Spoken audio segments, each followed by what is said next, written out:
What's up, guys? Amsterdam's Books back today with another video, and I am back with book 3 of the Dark Tower, the Wastelands. This is one where we're going to also change a little bit of things on the channel. The vlogs are most likely going to be done / much more rare. I'm going to be real. I love y'all. This shit destroys my computer space. And until I got the money to yoke up for a storage drive that I can readily just put all my videos into, we won't be doing that for a little bit. So let me kind of get off what I want to here. So we pick up, spoiler free for this book specifically, spoilers for the series up to here. We're back, right? We are with the main crew, our Ka-tet, or most of it, as we're trying to navigate through, get to the wasteland, and continue our push to the tower.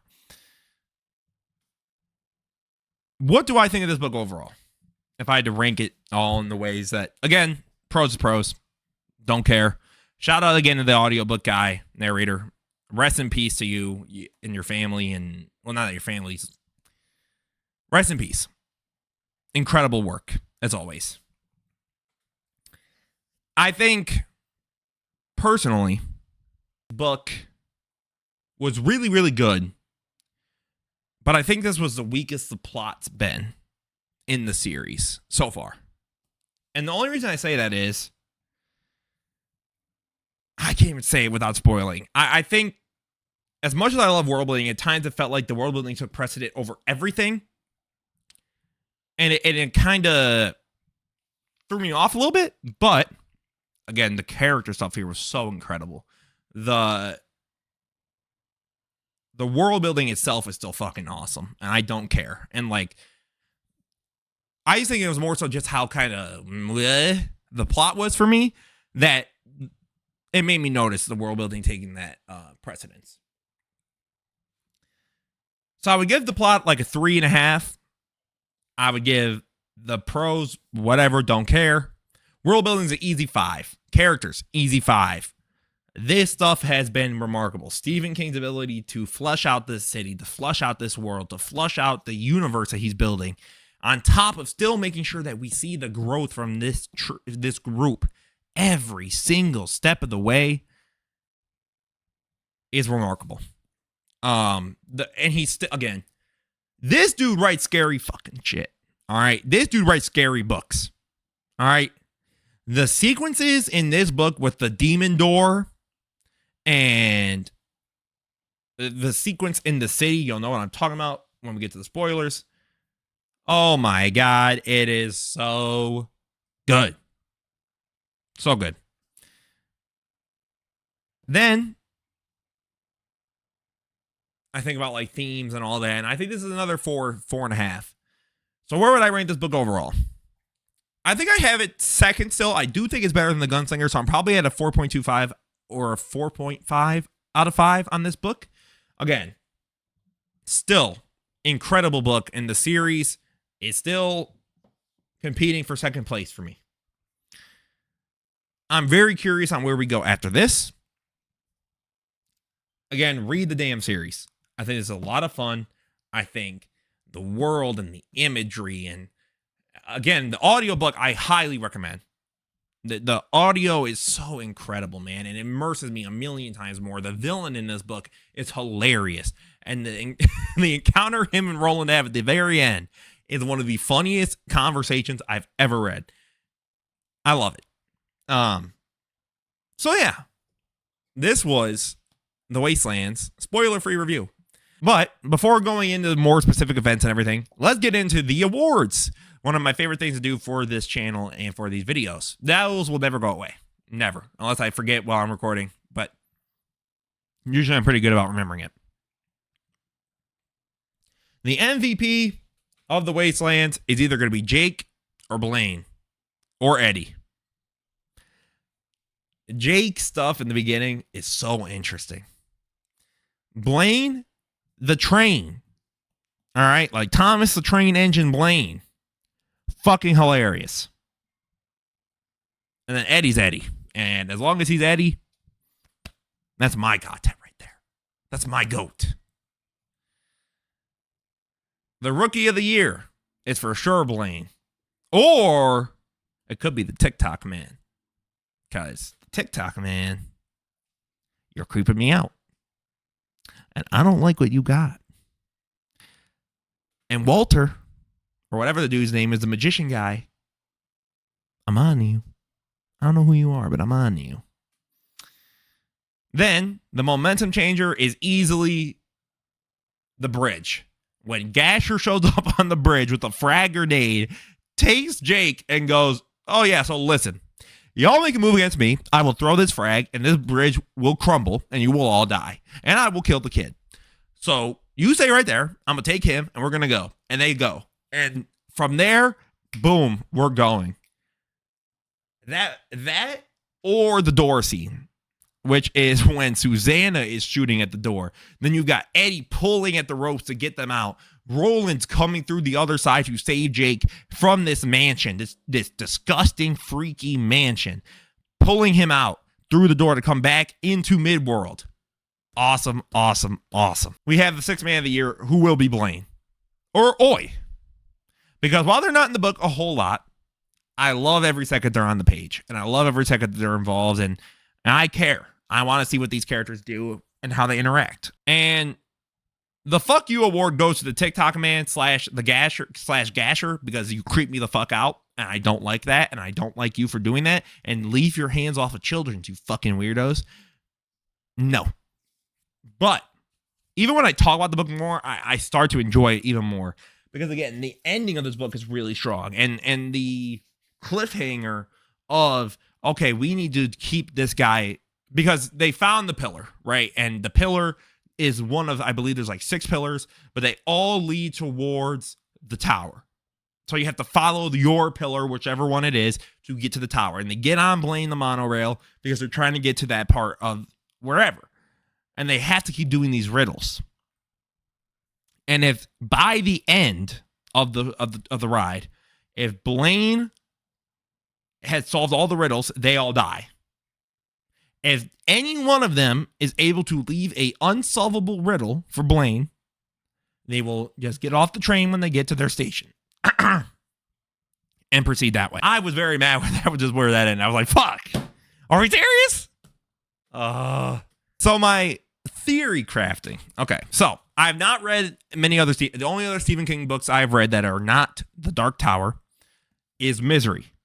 Now, I do know about The Stand just because The Stand is one of the most famous, like, books, period. Like, I feel like even if you don't know Stephen King, and, well, most people do because the dude's got like 800 movies, so you probably know one of the things that he's made. The Stand has always been one of the ones that people name. I only know 2 things about The Stand. And I guess these are spoilers, but not really. I know the Man in Black is in The Stand. And I know The Stand is about a virus or disease. And in reading this book, and in reading about Lud, the city that they're in, I think I have formed a timeline in my head of the way Midworld has worked. I believe Midworld at one point was regular Earth. Like, the Earth had gone through its regular schmegular, like, wherever up to The Stand. I think The Stand happens, and that mutation and everything wipes out just about everybody, setting us all the way back. Because at multiple points in this book, Roland talked about how the disease has mutated animals, it's mutated life, it's made barren the land, and it's whittled the population down a bunch. Like, clearly there was a giant disease, and I think it's The Stand. I think The Stand happens. Then, I think Roland's past happens. So the come hither and all that, I think that is when society started to slowly reform itself from the disease. And then whatever happens there goes wrong, but society is continuing to advance. Because again, even in The Gunslinger, book 1, we see they have these pianos, and it's like they've already advanced from the come hithers and the medieval times to like the Western age, and like things are starting to kind of, I think come around. The world is moving on. And that's something else I wanted to get into. Throughout this book and throughout the series, I've noticed a lot more. There's been a lot of discussion of the world moving on, and people moving on. And What if the message of this whole thing is that these characters haven't moved on, and that's the problem? Because the world's moved on from the catastrophes of the past. Roland hasn't. Roland's still obsessed with the tower. Now, Roland is basically getting these other people to be obsessed with the tower.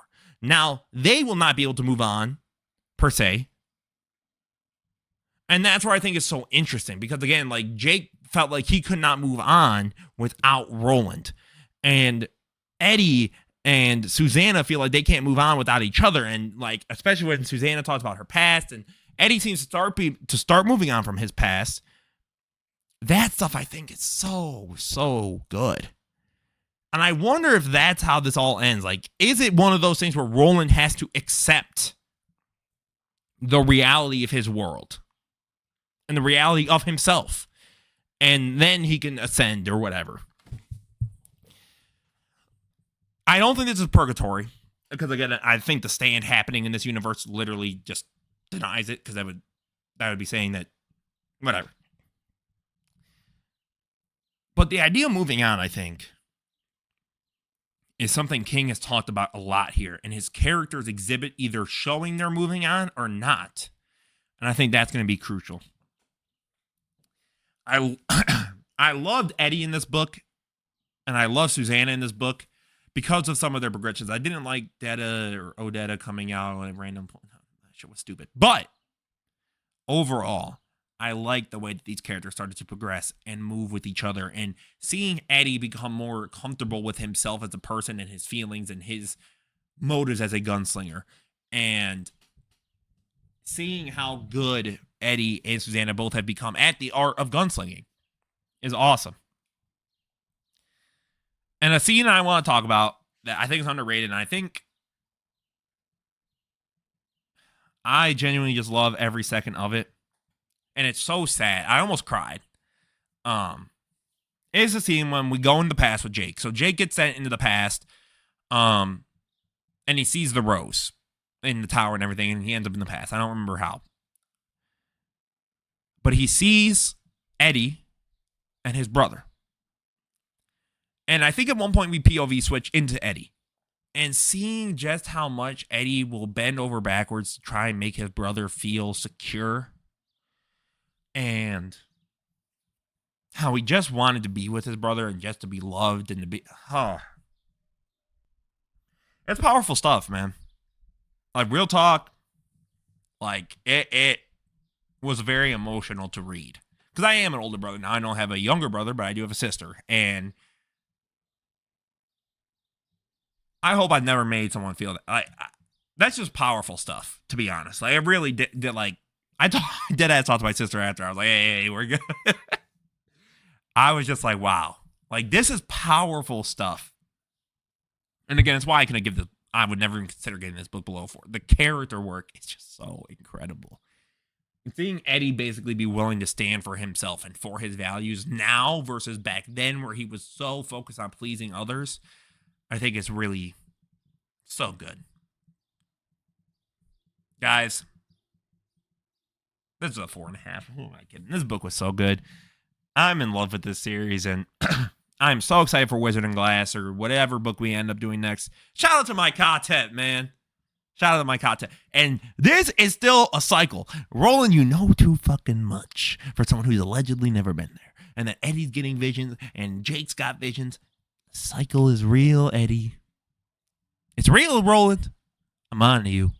So as always, guys, this is Amsterdam's Books. Don't forget to like, comment, subscribe. Have a beautiful rest of your day. Let me know what you think of this book in the comments. Peace.